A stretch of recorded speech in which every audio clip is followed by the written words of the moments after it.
something happens. Someone says something you weren't expecting. Perhaps it's criticism.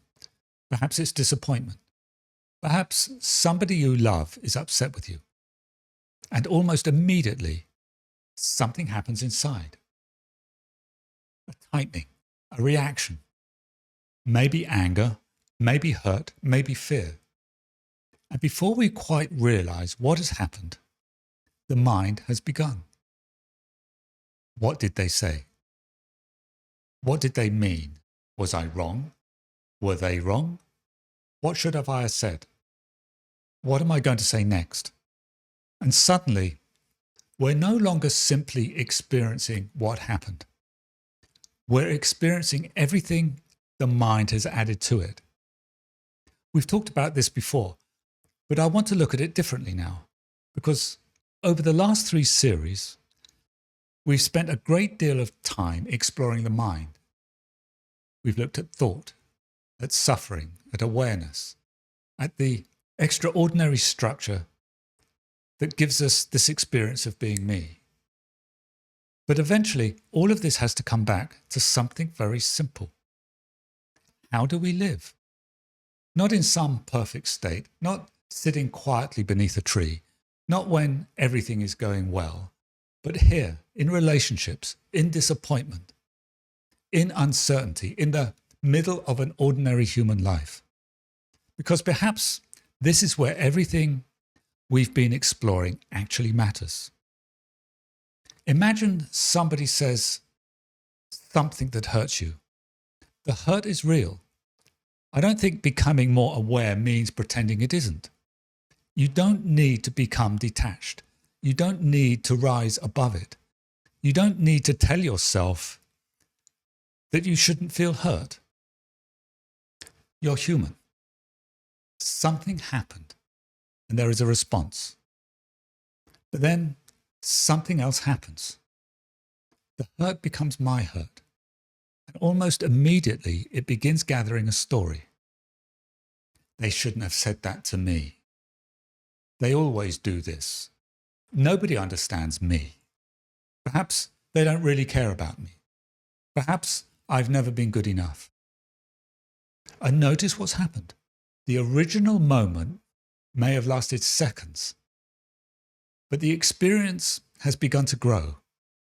Not because the original hurt became greater, but because more and more of me became attached to it. Memory arrives, prediction arrives, identity arrives, and something that happened becomes something about who I am. Now, here's the interesting part. What happens if we don't do that? Not deliberately, not as a technique, not by trying to become some better version of ourselves. What happens if, for just a moment, the hurt is allowed to be hurt? There may be sadness. Feel it. There may be anger. Feel it. There may even be fear, and feel that too.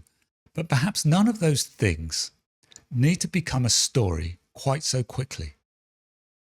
And this is where something I've been trying to describe throughout these talks becomes very practical. Less me doesn't mean less feeling. Perhaps it means the opposite. Because what I'm not spending so much energy explaining the feeling, defending myself against it, blaming somebody for it, or turning it into another chapter in the story of who I am. I can actually experience what is there. And sometimes what is there is painful. Freedom doesn't mean that life stops hurting. It doesn't mean people stop disappointing us. It doesn't mean we never become frightened or angry or sad. Perhaps freedom means that pain doesn't always have to become more than pain. Think about how often we carry something long after the event itself has disappeared. A conversation from yesterday, something somebody said last week, something that happened years ago. The event is gone, but something in us keeps returning. We replay it, reinterpret it, defend ourselves. imagine different endings. And every time we return, we experience some part of it again. This is the loop we've been talking about. But now I'm less interested in explaining the loop. I'm interested in what happens when we don't keep feeding it. The memory may still return. The thought may still return. The feeling may still return. That's what minds do. But perhaps we don't have to go everywhere they invite us. And gradually something changes.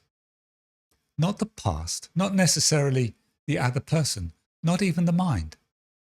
What changes is how much of our life we continue giving to something that is no longer happening. And I think this is one of the places where the idea of presence can become misunderstood. Presence doesn't mean living in some permanent state of peace. It doesn't mean never thinking about yesterday or tomorrow. It doesn't mean becoming emotionally untouched by life. Quite the opposite. To be present may mean allowing life to touch us completely, but without requiring every touch to become another definition of me. You can be hurt without becoming your hurt. You can be frightened without becoming your fear. You can be angry without building a home inside of your anger. And perhaps you can be sad without immediately needing the sadness to go away. Everything can still be felt. Everything can still move through us. But perhaps it doesn't all have to stay. And that, I think, is where living this begins. Not with enlightenment, not with some extraordinary experience, but the next time life touches you and you notice what happens. Not so you stop it, not so you can change it, simply so you can see it. Because perhaps freedom begins not when life stops touching us, but when everything that touches us no longer has to become me.